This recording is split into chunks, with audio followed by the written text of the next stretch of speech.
Na, angefangen hat das Ganze natürlich eher als Hobby. Ich habe irgendwie, als ich angefangen habe, mich für Mode zu interessieren, halt Streetstyle und eben dementsprechend auch irgendwann die ganzen Streetstyle-Fotografen entdeckt und das hat für mich halt sofort geklickt und funktioniert, wenn ich irgendwo im Urlaub war oder eben auch bei mir zu Hause unterwegs auf der Straße eben coole Leute fotografiert. Da würde ich sie jetzt ein bisschen nach links reinstellen und werde ich wahrscheinlich relativ lang bleiben, auf so 135 bis 85.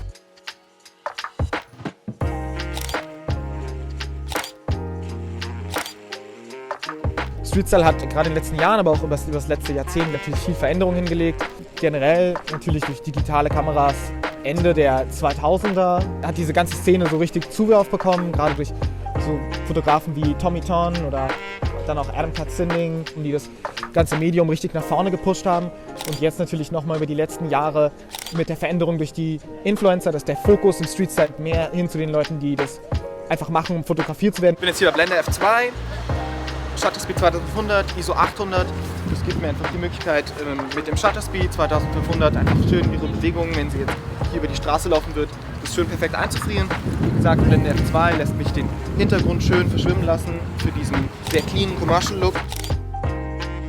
Unter den Streetstyle-Fotografen ist es eigentlich eine relativ enge Community, wo man die meisten Leute auch einfach kennt, man sich gegenseitig unterstützt und es gibt auch viele Fotografen drunter, von denen ich persönlich super viel gelernt habe und auch super dankbar dafür bin, dass wir so eine Community haben, auf die man sich eben auch immer freuen kann. Also ich freue mich auch immer total, wenn ich weiß, ich fahre wieder Fashion Week und ich sehe meine Leute. So, das ist cool.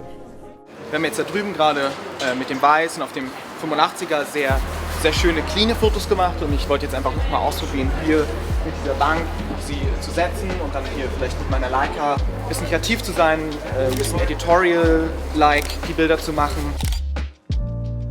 Persönlich habe ich gerade am Anfang viel Inspiration gezogen von den Streetstyle-Fotografen, die moderne Streetstyle-Fotografie so ein bisschen vorangetrieben haben, wie Garson John, also Jonathan Daniel Price, Adam Katzinding, Tommy Ton, Phil O macht auch sehr coole Sachen, die dann wiederum wieder sehr anders sind.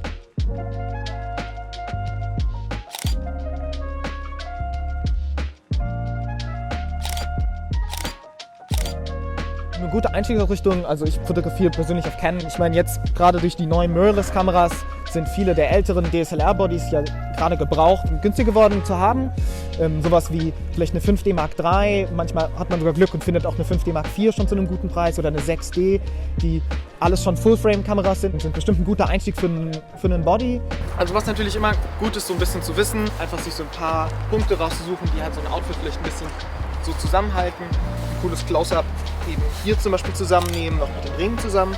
Und natürlich Accessories wie eine Tasche.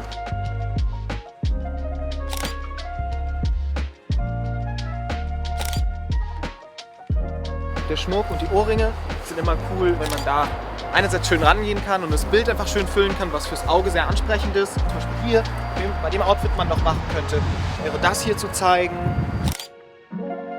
Das ist auch immer schön, darauf Wert zu legen, einfach gerade wenn man jetzt ein Outfit hat wie hier, das schon aus sehr unterschiedlichen Materialien und Textilien besteht, das auch zu zeigen, also das wirklich mit ins Foto aufzunehmen, gerade weil das ja auch was ist, was, ich sag mal, Mode ausmacht und auch faszinierend macht.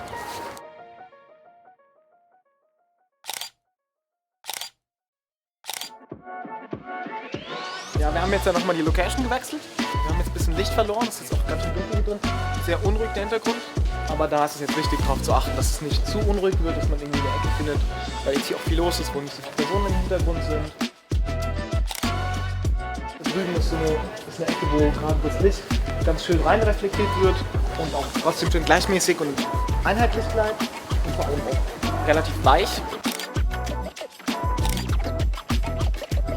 Hier in dem Fall sollte man versuchen darauf zu achten, dass Details wie zum Beispiel das kleine Logo hier oder die Logos hier auf den Boots, weil es natürlich auch sehr auf Brands und auf die Kleidung an sich fokussiert ist, aber auch gerade wenn man das jetzt zum Beispiel für einen Commercial-Kunden machen würde, dann ist es natürlich eigentlich noch extra wichtig, diese ganzen Details. Shoot einfach so viel wie du kannst, gerade am Anfang, kommst abends nach Hause, guckst deine Bilder an, siehst, was du falsch gemacht hast und kannst direkt am nächsten Tag wieder rausgehen und wieder shooten und es verbessern und dieses Prinzip immer wieder sich anzuschauen, was man falsch gemacht hat und das sofort umzusetzen, sollte man einfach für sich irgendwie adaptieren und meiner Meinung nach das A nur, versucht euch mit so vielen Leuten einfach zu connecten und so viel umzusetzen wie einfach möglich und dann passiert da auch ganz schnell was.